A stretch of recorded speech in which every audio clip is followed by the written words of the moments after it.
저는 올해 43입니다. 지방 공기업에서 일하고 있고 결혼한 지는 11년이 넘었습니다. 제 아내는 동갑내기인데 결혼 전에는 초등학교 교사로 일하다 아이가 태어나면서 일을 그만뒀습니다. 저희는 그렇게 누구보다 평범한 가족이었고 저는 그 평범함이 늘 감사했습니다. 회사는 다소 경직된 분위기였지만 안정적이었고 아내는 살림을 곧잘 해냈으며 아이는 또래보다 조용하고 착한 편이었으니까요. 우리 가족은 4년 전 지금 사는 신축 아파트로 이사 왔습니다. 처음 입주했을 때 단지는 활기가 넘쳤고 같은 세대의 초등학생 자녀를 둔 가정이 많았어요. 자연스럽게 옆집이나 위층과도 왕래가 생겼고 아이 친구들이랑 엄마들도 자주 보게 됐습니다. 그 중에서 우리 옆집 801호는 조금 특이했어요. 30대 중반쯤 되어 보이는 남자 혼자 살고 있었고 평소에도 마주치면 웃으며 인사만 하고 지나가는 정도였습니다. 그때까지만 해도 저는 그 사람이 제 인생에 이렇게 큰 상처를 남길 인물이라는 걸 전혀 예상 못했습니다. 그 사람의 이름은 장윤호였습니다. 처음엔 몰랐는데 나중에 알고 보니 보험 설계사였더라고요. 단지 내 주차장에서 만난 적이 몇 번 있었고 마트 가는 길에 로비에서 마주친 적도 있습니다. 첫인상은 참 깔끔하고 친절한 사람이었어요. 말투도 부드럽고 사람을 편하게 해주는 느낌이 있었습니다. 하지만 저는 그때마다 별 생각 없이 그냥 저 사람 말 참 예쁘게 하네 정도로만 생각했어요. 그때까지만 해도 대수롭지 않게 생각했지만 그건 저의 방심이었습니다. 문제는 제가 집에 없을 때 생겼습니다. 평일엔 늘 늦게 퇴근했고 가끔은 야근이나 출장도 있었습니다. 아내는 주로 아이 학교 시간에 맞춰 집에 있었고요. 장윤호는 낮 시간에 종종 집에 있더라고요. 그때부터였어요. 아내가 옆집 아저씨가 보험 설계사래. 요즘 이런 것도 많이 알려준다더라면서 저에게 보험 리모델링을 이야기하더라고요. 저는 사실 보험에 별로 관심이 없었습니다. 그냥 들어둔 거 유지하는 정도였죠. 그런데 아내가 자꾸만 이건 너무 오래된 거니까 바꿔야 한다라든가 요즘은 이런 보장이 필수래 같은 말을 하더라고요. 저는 바쁜 것도 있고 귀찮아서 그냥 알아서 해 하고 넘겼어요. 그게 실수였던 겁니다.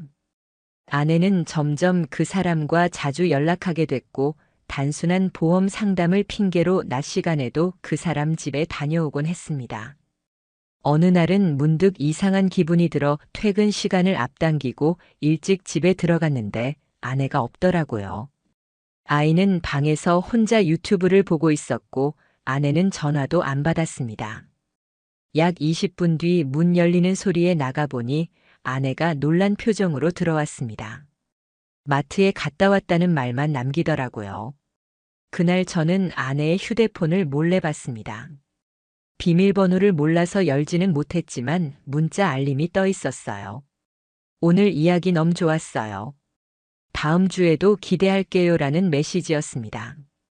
다름 아닌 장윤호에게서 온 문자였습니다. 제 가슴이 찢어지는 것 같았습니다. 그날 밤 아내에게 아무 말도 하지 않았습니다. 하지만 머릿속은 계속 돌고 있었습니다. 오늘 이야기 기대할게요. 그게 도대체 무슨 의미인지 도무지 납득이 가지 않았습니다. 며칠 동안 아무 일 없는 척 아내를 관찰했습니다. 저는 그때부터 퇴근 시간을 조절하고 집 근처에 머물며 아내의 움직임을 살폈습니다. 그러던 어느 날 아내가 혼자 외출하는 걸 따라 나섰습니다. 아파트 단지를 한 바퀴 돌다가 그대로 옆집으로 들어가더라고요. 저는 눈앞이 캄캄했습니다. 단순한 보험 상담을 핑계로 아내는 옆집에 아무렇지도 않게 들어가 있었던 겁니다. 30분이 지나도 나오지 않았습니다. 저는 도저히 참을 수가 없어 엘리베이터를 타고 8층으로 올라갔습니다. 801호 문 앞에서 10분쯤 서 있었습니다. 심장이 너무 뛰어서 손에 땀이 맺혔고 손가락 끝이 저리기까지 했습니다. 문을 두드릴 용기조차 없었지만 결국 벨을 눌렀습니다. 한참 후 문이 열렸고 아내가 놀란 표정으로 저를 마주했습니다. 저는 그 자리에 얼어붙었습니다. 뒤에는 장윤호가 셔츠만 입고 거실에 서 있었어요. 아내는 당황한 듯 보험 얘기하다가 시간 가는 줄 몰랐네 라고 했지만 제 귀엔 아무 말도 들리지 않았습니다. 그날 저는 아무 말도 하지 않고 집으로 돌아왔습니다. 눈물이 나올 뻔했지만 꾹 참았어요. 아이가 있었으니까요. 그날 밤 아내는 평소와 다름없이 행동했습니다. 마치 아무 일도 없었다는 듯 밥을 차리고 아이 숙제를 도와주며 웃기까지 했습니다. 저는 그 모습을 보며 더 끔찍한 배신감을 느꼈습니다. 도대체 언제부터였을까? 내가 모르는 사이에 얼마나 많은 시간이 지나버린 걸까? 내가 퇴근하고 지쳐있을 때마다 저 사람과 웃고 있었을 생각을 하니 속이 뒤집어질 것 같았습니다. 그리고 저는 생각했습니다.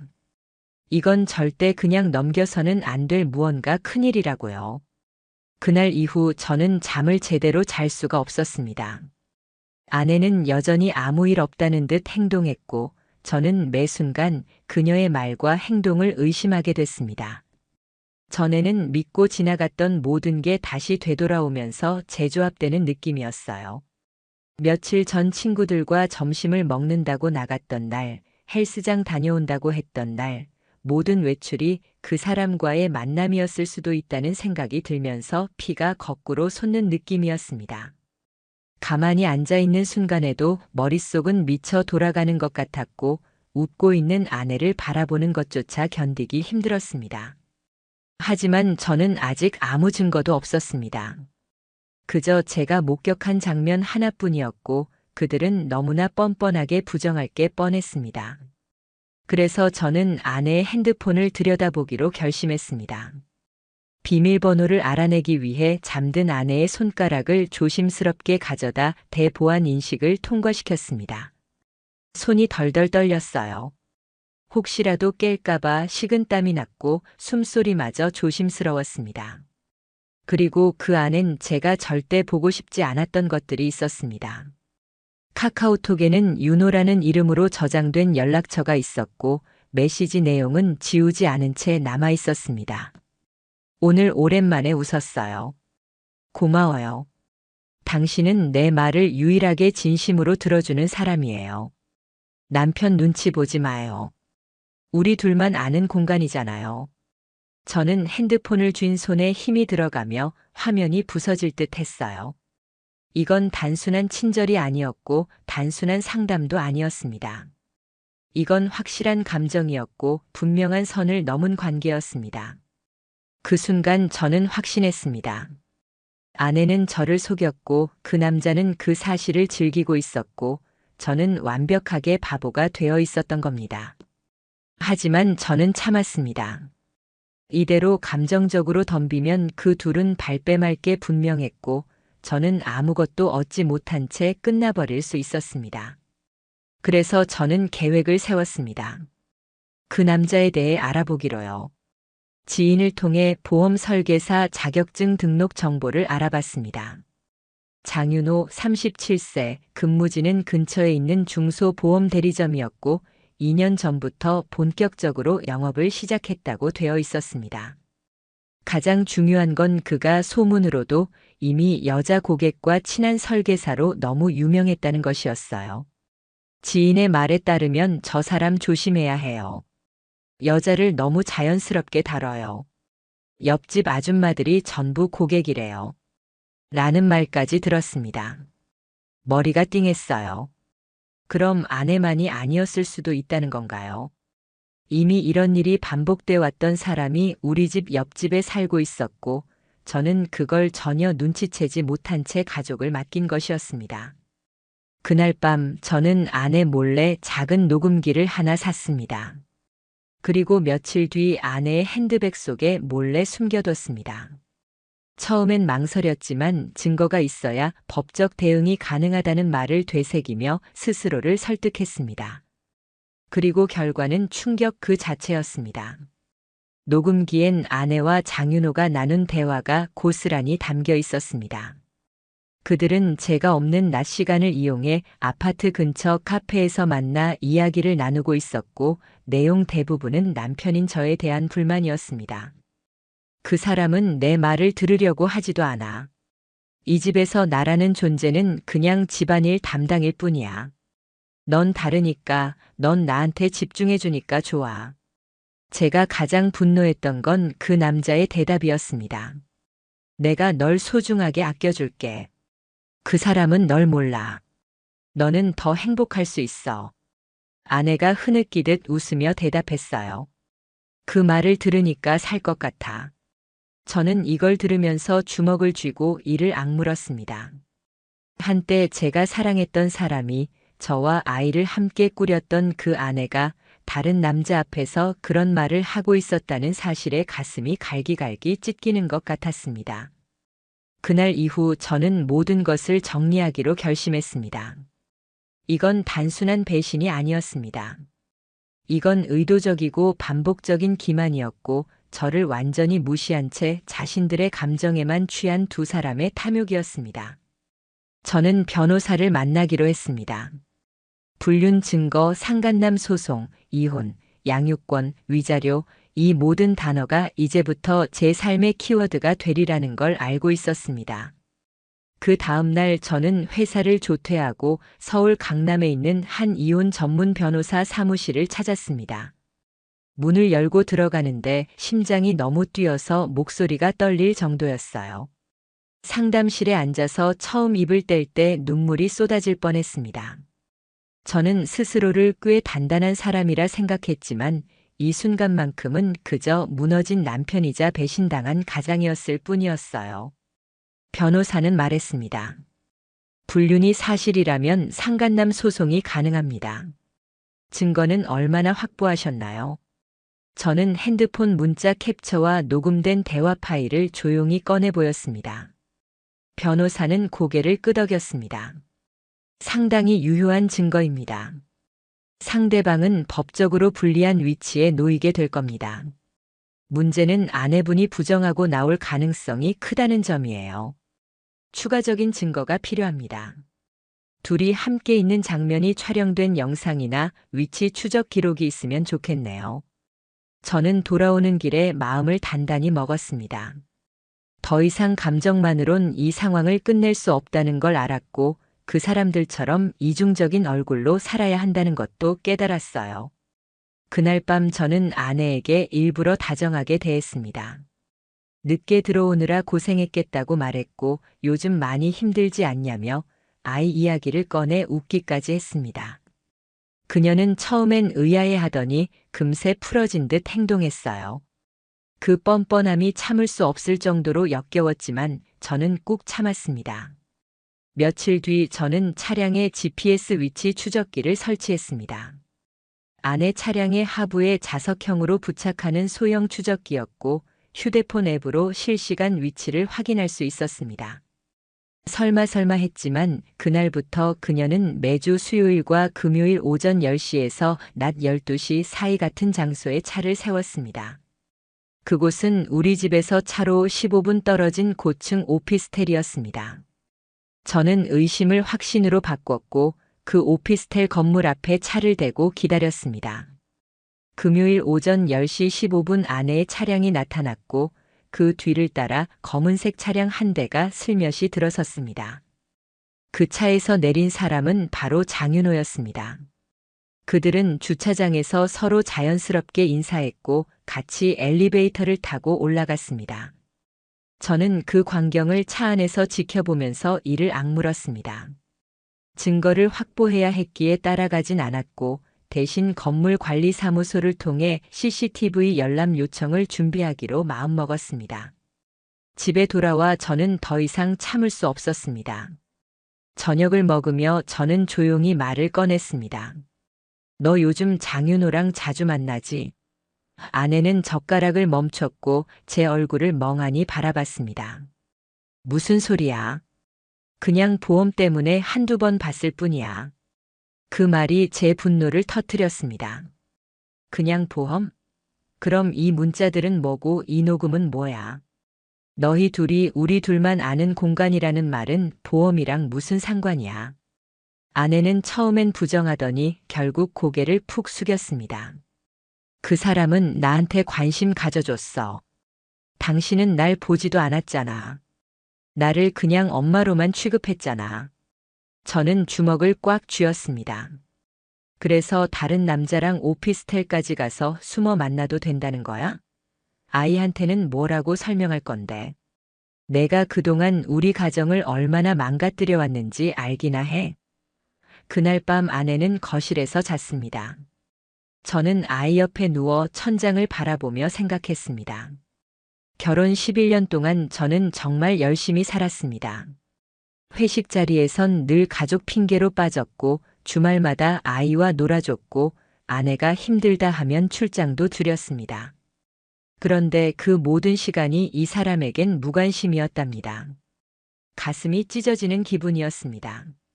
며칠 후 저는 변호사에게 최종 증거들을 전달했고 상간남 장윤호에 대한 소장을 접수했습니다. 3천만 원의 위자료 청구 소송이었고 동시에 이혼 절차도 진행하겠다는 서류도 준비했습니다. 아내에겐 아직 말하지 않았습니다. 그날이 오면 직접 판결문을 안겨줄 생각이었기 때문입니다. 그리고 저는 장윤호 회사로 내용 증명을 보냈습니다. 불륜 당사자와의 관계를 명시했고 법적 조치가 진행 중임을 공식 통보했습니다. 그가 어떻게 반응할지 궁금했습니다. 그의 상사가 이걸 어떻게 받아들일지도 말입니다. 그렇게 저는 그들의 뒤통수를 제대로 쳐버릴 준비를 마쳤습니다. 이제는 절대 물러서지 않을 겁니다. 무너진 건 제 신뢰였고 그 책임은 반드시 누군가가 져야 하니까요. 소송장이 접수된 날 아침 저는 휴대폰에 문자 하나를 받았습니다. 장윤호 씨께 내용 증명이 발송되었습니다. 등기 도착일은 내일로 예상됩니다. 그 문자를 보는 순간 저는 손이 떨렸어요. 기다려온 순간이었지만 막상 시작되자 심장이 조여들 듯 불안함도 몰려왔습니다. 이제 되돌릴 수 없는 강을 건넜다는 걸 실감했기 때문입니다. 다음 날부터 장윤호는 우리 집 문 앞에 나타나기 시작했습니다. 그는 아침 8시부터 초인종을 눌렀고 문을 열지 않으면 문자와 전화를 연이어 보냈습니다. 형님, 오해십니다. 말씀 좀 나눕시다. 제가 진짜 그런 의도는 아니었습니다. 부탁드립니다. 한 번만 얼굴 보고 말씀드릴게요. 형님이라는 표현에 욕이 튀어나올 뻔했습니다. 이 인간은 끝까지 사람을 기만하려 들고 있었어요. 오피스텔까지 드나들던 사람이, 감정이 실린 메시지를 주고받던 사람이 어떻게 그런 의도는 아니었다고 말할 수 있는 건지 저는 이해가 안 됐습니다.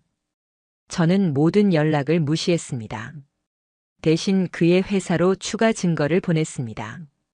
오피스텔 건물 CCTV 화면 캡처, 장윤호 차량 번호와 아내 차량의 출입 기록, 대화 녹취록, 그 모든 것이 담긴 파일을 PDF로 정리해 보냈습니다. 며칠 후 장윤호는 직장에서 정직 처분을 받았다는 소식을 들었습니다.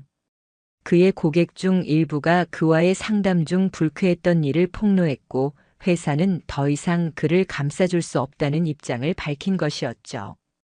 그의 직장 동료였다는 한 지인은 저에게 메시지를 보냈습니다. 그 사람 여자 관계로 말 많았어요. 이제야 일이 터졌네요. 아내분도 조심하셔야 할 거예요. 소문은 금방 퍼지거든요. 그 말을 듣고 저는 등골이 서늘해졌습니다. 지금까지는 우리 집 안에서만 벌어진 일이라고 생각했는데 이제는 사회적인 망신과 도덕적 파산이라는 무게까지 느껴졌기 때문입니다. 하지만 멈출 수는 없었습니다. 그들이 제 가족에게 저지른 일에 비하면 이건 당연한 대가였습니다. 며칠 후 아내는 결국 무너졌습니다. 조용히 거실에 앉아있던 그녀는 말없이 저를 바라봤고 눈에는 눈물이 고여 있었습니다. 당신이 다 한 거야? 저는 고개를 끄덕였습니다. 당신은 내 남편이었잖아. 그 말을 들은 순간 저는 화가 치밀어 올랐습니다. 그래, 남편이었다. 그런데 넌 내 아내였냐? 넌 내 곁에 있었지만 나를 철저히 속였고 우리 아이에게 거짓말을 하면서 다른 남자와 정을 나눴어. 지금 와서 그런 말할 자격이 너한테 있어? 아내는 말을 잇지 못했고 고개를 떨구었습니다. 그녀가 무릎을 꿇고 울기 시작했을 때 저는 차갑게 돌아섰습니다. 불쌍하다는 생각조차 들지 않았습니다. 이건 후회가 아니라 발각된 것에 대한 공포였고 진심 어린 사과는 끝내 나오지 않았습니다. 며칠 후 법원에서 첫 조정일이 잡혔습니다. 아내는 혼인 파탄의 원인을 인정했고 장윤호는 사과문을 써서 제출하며 위자료 금액 감경을 요청했습니다. 그러나 저는 단호했습니다. 감정적 보복이 아니었습니다. 그가 내 가족을 무너뜨린 명백한 가해자라는 사실을 인정받고 싶었습니다. 그날 저녁 아파트 커뮤니티에 익명의 글이 올라왔습니다. 801호 보험사 장씨, 입주민과 부적절한 관계, 법적 소송 진행 중. 이 글은 금세 단지 저녁에 퍼졌고 얼마 지나지 않아 장윤호는 짐을 싸서 이사를 나갔습니다. 그의 문은 텅 빈 채로 남아 있었고 벽에는 입주민들이 붙인 포스트잇이 붙어 있었습니다. 당신이 무너뜨린 건 가정입니다. 우리 아이들 보기 창피하지 않으세요? 2번 다시 이곳에서 얼굴 보이지 마세요. 그 광경을 보면서 저는 말할 수 없는 감정을 느꼈습니다. 상처받은 건 저였지만 그 상처는 결국 공론화의 힘으로 사회적 응징으로 이어졌던 것입니다. 그리고 저는 변호사를 통해 아내에게 이혼 절차에 동의하라는 문서를 전달했습니다. 양육권은 제가 가지기로 했고 아내는 자발적으로 친권을 포기하겠다는 확인서를 제출했습니다.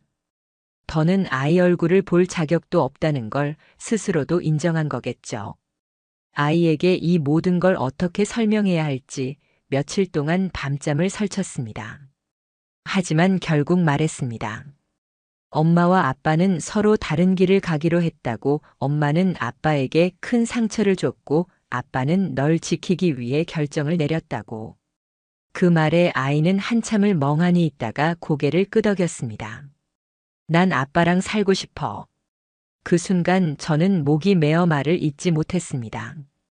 그래, 난 너 하나만 지키면 돼. 내 전부였던 가족은 무너졌지만 내가 나의 미래야. 그 어떤 것도 다시는 우리를 위협하게 두지 않을 거야. 이혼 조정이 마무리되고 위자료 청구 소송 판결이 내려진 날, 저는 법원 앞에서 잠시 하늘을 올려다봤습니다. 계절은 어느덧 가을이 되어 있었고 쓸쓸하게 떨어지는 은행잎처럼 제 마음속에서도 뭔가가 사라져갔습니다. 아마도 11년 동안 붙잡고 있었던 가정이라는 단어였겠죠. 이제는 과거가 되어버린 그 시간들을 한 장씩 넘기듯 저는 조용히 되뇌었습니다. 장윤호에 대한 상간남 소송 판결문은 피고는 원고의 배우자와 부정한 관계를 지속하여 원고의 혼인관계를 파탄에 이르게 한 사실이 인정된다. 이에 피고는 원고에게 위자료 3천만 원을 지급하라 문장으로 요약되었습니다. 이 판결문은 제게 단순한 돈의 문제가 아니었습니다. 그동안 무너졌던 자존심 짓밟힌 신뢰, 그리고 가장으로서의 역할이 송두리째 흔들렸던 그 시간을 국가가 법적으로 인정해준 하나의 정의였습니다. 그 후 장윤호는 업계에서 완전히 퇴출당했다는 소식을 들었습니다.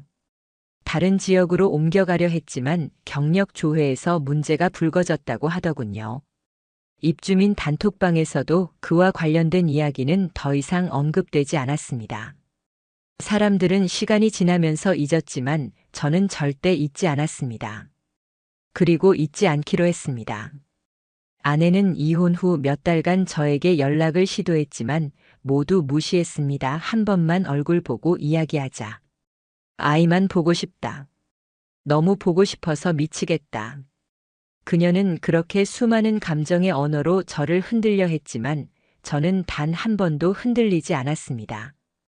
그건 미련이 없어서가 아니라 제가 아이에게 더 이상 거짓된 가정을 보여줄 수 없었기 때문이었습니다. 민서는 어느새 초등학교 5학년이 되었고 아침마다 도시락을 싸고 숙제를 봐주며 저는 한 번도 안 해봤던 엄마의 역할까지 도맡아 했습니다. 생각보다 쉽지 않았습니다. 하지만 그만큼 보람도 컸습니다. 가끔 아이가 물었습니다. 아빠는 외롭지 않아? 그 말에 저는 웃으며 대답했어요. 너랑 함께 있어서 괜찮아. 그 말은 거짓이 아니었습니다. 진심이었습니다. 민서가 제게는 새로운 희망이자 내가 이겨낸 인생의 증거였으니까요. 회사에서도 변화가 있었습니다. 그동안 묵묵히 일했던 저를 팀장이 인정해줬고 작년 말에는 실장으로 승진도 했습니다. 직원들과의 회식 자리에선 가끔 술잔을 들고 말했습니다. 세상엔 참 다양한 인간이 있어. 믿어선 안 될 사람을 잘못 들이면 그 대가가 얼마나 큰지 내가 알아. 그리고 꼭 덧붙였어요. 하지만 결국 사람은 사람답게 살아야 한다. 끝까지 정직하게 끝까지 진심으로. 배신은 순식간에 찾아오지만 그 배신을 인정하고 바로 잡는 데는 엄청난 용기와 시간이 필요합니다. 불륜을 저지른 사람은 단순히 사랑에 빠진 게 아닙니다. 누군가의 신뢰를 짓밟고 누군가의 가정을 부쉈고 아이의 세상을 망가뜨린 가해자입니다. 저는 그 가해자에게 정당한 책임을 물었고 그 대가를 끝까지 받아냈습니다. 그리고 그 과정을 통해 스스로를 다시 일으킬 수 있었습니다. 이제 저는 더 이상 피해자가 아닙니다.